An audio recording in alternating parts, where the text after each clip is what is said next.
Hello, नमस्कार, good morning, सुप्रभात मेरे शेर शेरनियों। एसके स्टडी पॉइंट परिवार में आप सभी को दिल खोल के स्वागत करते हैं और आशा करते हैं कि आप लोग स्वस्थ होंगे।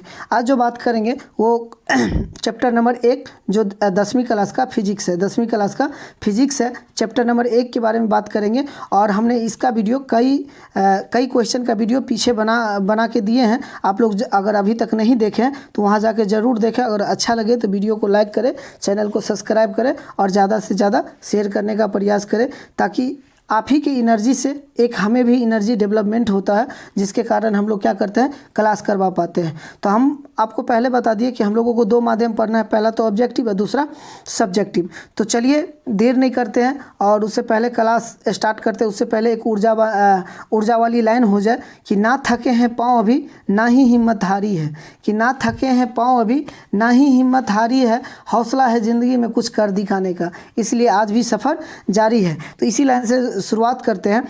बता दूं कुछ क्लास के बारे में। ये जो 10th क्लास की क्लास चल रही है, ये 2025 में जो होने वाली एग्ज़ाम है उसके लिए एकदम रामबाण है, उसके लिए एकदम रामबाण है। आप देखेंगे कि ऑब्जेक्टिव के माध्यम से पढ़ेंगे और एक एक ऑब्जेक्टिव को तोड़ने का प्रयास करेंगे, एक एक ऑब्जेक्टिव को तोड़ने का प्रयास करेंगे। तो चलिए शुरू करते हैं कि प्रकाश की जो चाल होती है वो विभिन्न माध्यम में होती है। मतलब भिन्न भिन्न माध्यम, कौन सी माध्यम में होती है? समान माध्यम में होती है या भिन्न भिन्न होती है, इनमें से दोनों या इनमें से कोई नहीं? आप समझने का प्रयास कीजिए। ये जो प्रकाश होती है इसका चाल कैसा होता है? प्रकाश 2 प्रकार के परावर्तन होती है। पहला तो नियमित होता है, पहला प्रकाश का परावर्तन क्या होता है? नियमित होता है। दूसरा क्या होता है? अनियमित होता है। तो पहला नियमित कैसे होता है आप लोग समझने का प्रयास करें। ये जो पहला नियमित होता है, मान लीजिए जिसका जो सतह होगा एकदम चिकना होगा, जिसका सतह क्या होगा? एकदम चिकना होगा। जैसे प्रकाश जितना कोण बना के आएगी उतना ही कोण बना के जाएगी, जैसे ही जितना कोण बना के आएगी उतना ही कोण बना के जाएगी, जैसे जितना कोण बना के आएगी उतना ही कोण बना के जाएगी। इसका मतलब क्या है कि नियमित परावर्तन किसे कहा जाता है? कि जब कोई प्रकाश किसी चिकने सतह पे पड़ते हैं, जब किसी चिकने सतह पे पड़ते हैं तो पुनः क्या होता है, उतना ही एंगल बना के वो क्या होती है? लौट जाती है। ये तो नियमित प्रकाश का परावर्तन हुआ। अनियमित कैसे हुआ? अनियमित मतलब क्या? जिसका जो परावर्तक सतह होता है वो खुरदुरे होते हैं। जैसे मान लीजिए अगर सड़क पे पड़े तो सड़क तो खुरदुरा होता है, उस पर क्या होगा? ये तो प्लेन था, कोई मुलायम जगह था, उसके बाद क्या हुआ कि प्रकाश जैसे आई रिटर्न होगी। लेकिन इस पर अगर मान लीजिए प्रकाश पड़ेगी तो वापस आएगी, अगर इधर प्रकाश जाएगी तो इधर जाएगी, इधर जाएगी तो इधर जाएगी। तो यहाँ एक और क्वेश्चन बनता है कि हम लोग जो देख पाते हैं वो किसके माध्यम से देखते हैं? प्रकाश के नियमित परावर्तन। देखिए हम लोग देखते हैं वो तो प्रकाश का परावर्तन होता है, लेकिन ये नियमित होता है, क्या होता है? ये नियमित होता है या अनियमित होता है? सबसे पहले तो यहाँ क्वेश्चन है। तो हम लोग जो देख पाते हैं वो अनियमित प्रकाश के परावर्तन के कारण देख पाते हैं। क्या करते हैं? प्रकाश का अनियमित प्रकाश के परावर्तन के कारण देख सकते हैं। इसका मतलब स्पष्ट है, ये जो प्रकाश है कभी इस माध्यम में चल गई, कभी इस माध्यम में चल गई, कभी इस माध्यम में चल गई। कहने का मतलब क्या है? प्रकाश तो अगर ये समतल चिकना सतह रहता तो सीधे रिफ्लेक्ट होता, लेकिन ये क्या है कि खुरदुरे जगह, कभी इधर चल गई कभी इधर चल गई। इसका मतलब कह सकते हैं प्रकाश जो चाल है, प्रकाश की जो चाल है वो भिन्न भिन्न माध्यम में क्या होती है? भिन्न भिन्न माध्यम में होती है। अगर पूछा जाए कि प्रकाश कौन सी रेखा में गमन करती है, अगर रेखा का बात करें तो वो सीधी रेखा में गमन करती है। प्रकाश हमेशा सीधी रेखा में गमन करती है, लेकिन अगर उसका चाल पूछा जाए तो वो भिन्न भिन्न माध्यम में हो सकती है। कौन से माध्यम से हो सकती है? भिन्न भिन्न माध्यम में हो सकती है। इसका आंसर, इसका मतलब क्या है? Option number B. चलिए आप लोग समझ गए होंगे। नेक्स्ट क्वेश्चन का बात करेंगे। समझने का प्रयास कीजिए। ये जो क्या है, निम्नलिखित में से किसका अपवर्तनांक सबसे अधिक है? निम्नलिखित में से किसका अपवर्तनांक सबसे अधिक है? आप लोगों को पता होना चाहिए। ये जो अपवर्तनांक है कितना है? 2.24। ये सबसे ज़्यादा किसका है? हीरा का। सबसे ज़्यादा अपवर्तनांक किसका है? हीरा का। और सबसे कम अपवर्तनांक किसका है? वायु का। वायु का कितना है? 1.003%। कितना है? 1.003%। ये क्या किसका है? वायु का। और सबसे अधिक जो है हीरा का अपवर्तनांक है, कितना है? 2.42। इसका मतलब इसका जो ऑप्शन नंबर डी होगा वो बिल्कुल सही होगा कि सबसे अधिक अपवर्तनांक किसका होता है? हीरा का होता है। और हीरा का कितना होता है? 2.42। और सबसे कम किसका होता है? वायु का 1.003%। 1.003% आप लोगों को याद रखना और नोट भी करना है। चलिए नेक्स्ट क्वेश्चन पे चलते हैं। क्या है क्वेश्चन क्या कहा गया है कि निम्न में से कौन सा पदार्थ लेंस के लिए प्रयुक्त नहीं किया जाता है। देखिए, लेंस बनाने के लिए आप लोगों को पता होनी चाहिए कि लेंस बनाने के लिए जल का भी उपयोग होता है। लेंस बनाने के लिए जल का भी उपयोग होता है, कांच का भी उपयोग होता है, और ऑप्शन नंबर क्या है आगे, क्या होता है कि जल का भी उपयोग होता है, जल का भी उपयोग होता है, कांच का भी उपयोग होता है, और ऑप्शन नंबर डी क्या है, इनमें से कोई नहीं। इसका मतलब जल का उपयोग होगा, कांच का होगा, इसका मतलब क्या होगा कि पित्तल का उपयोग नहीं होता। ये जो कांच बनाने के निम्न लेंस बनाने के, लेंस का मतलब क्या हुआ, चश्मा बनाने के लिए जो आप लोग उपयोग करते हैं, इसका मतलब क्या है, ये पित्तल का उपयोग नहीं करते हैं, जल का करते हैं, कांच का करते हैं, और पित्तल का नहीं करते। इसमें क्या पूछा गया, नहीं। इसका मतलब इसका जो आंसर होगा ऑप्शन नंबर सी बिल्कुल सही है कि पित्तल नहीं होगा, बाकी जल और कांच होगा लेंस में उपयोग करने के लिए।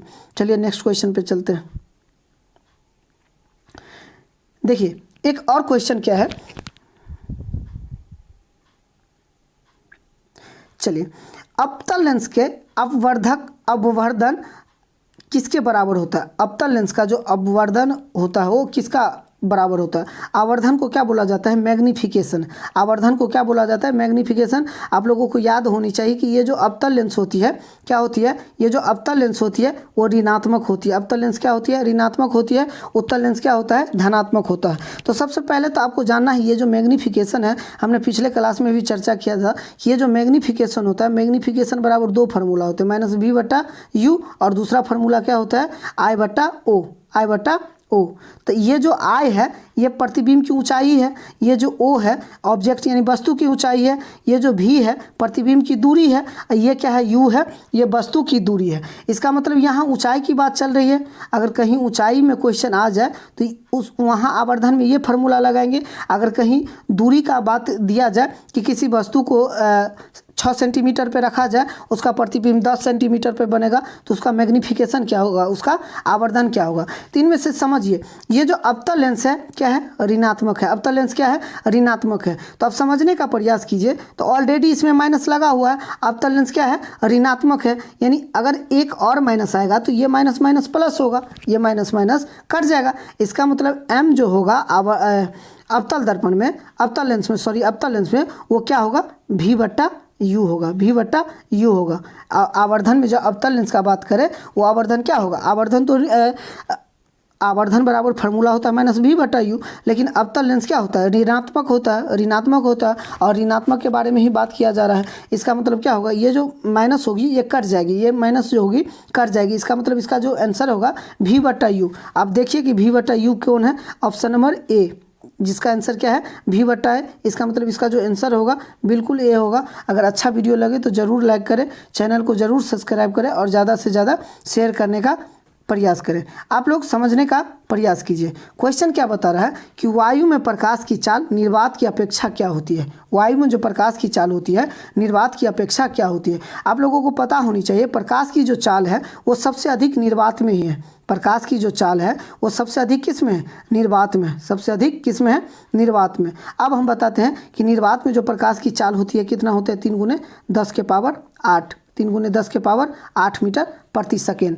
तो अब क्या पूछ रहा है, वायु में प्रकाश की चाल निर्वात की अपेक्षा।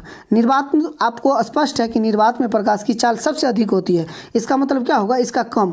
अगर पूछा जाए वायु का प्रकाश का चाल कितना होता है, 2.25 × 10⁸ मीटर प्रति सेकेंड, मीटर 8 प्रति सेकेंड। इसका मतलब कम है, ये क्या है, निर्वात से कम है। कितना कम है, कम से कम एक तो कम है, कम से कम एक तो कम है। इसका मतलब कहा जा सकता है कि निर्वात में जो प्रकाश की चाल होती है 3 × 10⁸, और ये जो वायु में होती है 2.25 × 10⁸ मीटर प्रति सेकेंड। इसका मतलब क्या होगा, ये वायु में प्रकाश की चाल निर्वात की अपेक्षा कम होगी, निर्वात की अपेक्षा कम होगी।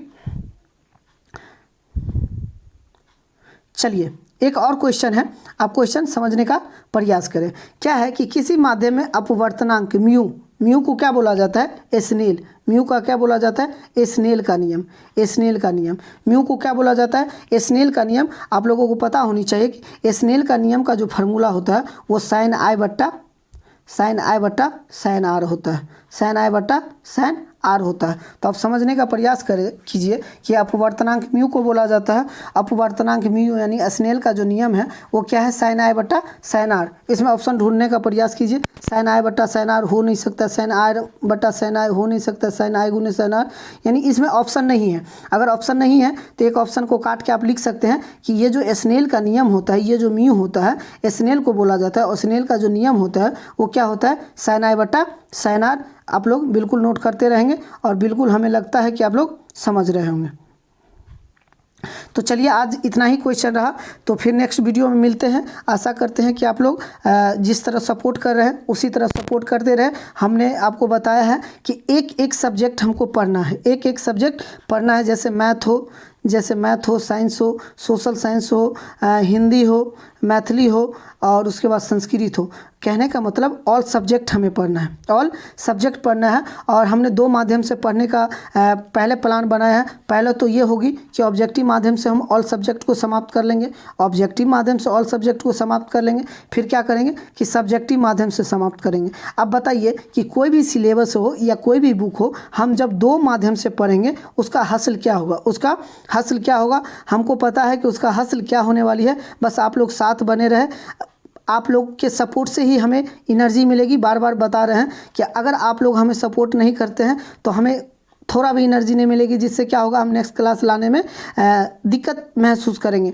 इसलिए आप लोगों की सपोर्ट होनी चाहिए, बिल्कुल होनी चाहिए। अगर क्लास आपको बेस्ट लग रहा हो तो ज़रूर अपने शाखा संबंधी के पास ज़रूर शेयर करें, उसे ज़रूर सजेस्ट करें। और एक बात और बता दूं कि एक पेड कोर्स लॉन्च हुआ है हमारे टीम के द्वारा। अगर आप लोगों को अभी भी ज्वाइन करना है तो बता दे रहे हैं। इसका एक नंबर है 7488117928। ये क्या है, व्हाट्सअप नंबर भी है और फ़ोनपे भी है, गूगल पे भी है, पेटीएम भी है। तो ये क्या हो रही है कि 11 रुपया में क्लास दिया जा रहा है, आपको मात्र 11 रुपया में क्लास दिया जा रहा है। और इसमें क्या है कि आपको ऑल सब्जेक्ट यानी एक ईयर्स का 2025 जो एग्ज़ाम देंगे 2025 के लिए, ये एक दिन का नहीं है, ये एक दिन का नहीं है, पूरे एक साल का फीस है जो मात्र 11 रुपया है। अगर पर मंथ का बात किया जाए, अगर 0.91 इतना पैसा में तो आजकल कुछ मिलता भी नहीं, चलता भी नहीं है। तो समझिए इतना सस्ता आप लोगों को क्लास दिया जा रहा है। अगर आपको परचेज़ करना है तो ज़रूर इस फ़ोन पे, ये नंबर पे फ़ोन पे करें और इसका स्क्रीनशॉट और अपना एड्रेस भेजें, ताकि हमारी टीम द्वारा आपको ऐड कर दिया जाएगा। और ये एक साल का, मैं बार बार फिर से बता रहा हूँ कि ये एक ईयर्स का है, 2025 तक है ये क्लास। अगर आप लोग अभी ज्वाइन करते हैं तो ये ऑफ़र है, फिर बाद में इसका प्राइस बढ़ सकता है।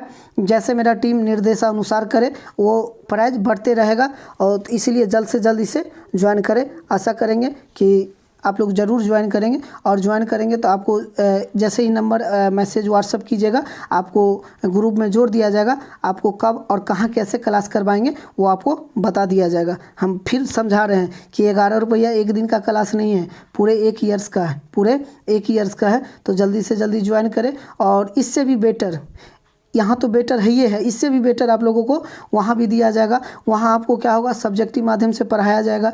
यहाँ ऑब्जेक्टिव माध्यम से पढ़ रहे हैं, यहाँ सब्जेक्टिव माध्यम से पढ़ रहे हैं। दोनों माध्यम क्या होगा, हम लोगों को एक ही साथ तैयारी हो जाएगा। इसीलिए बता रहे हैं जल्दी से जल्दी ज्वाइन करें। तो चलिए मिलते हैं नेक्स्ट क्लास में। आप लोगों का दिन शुभ हो।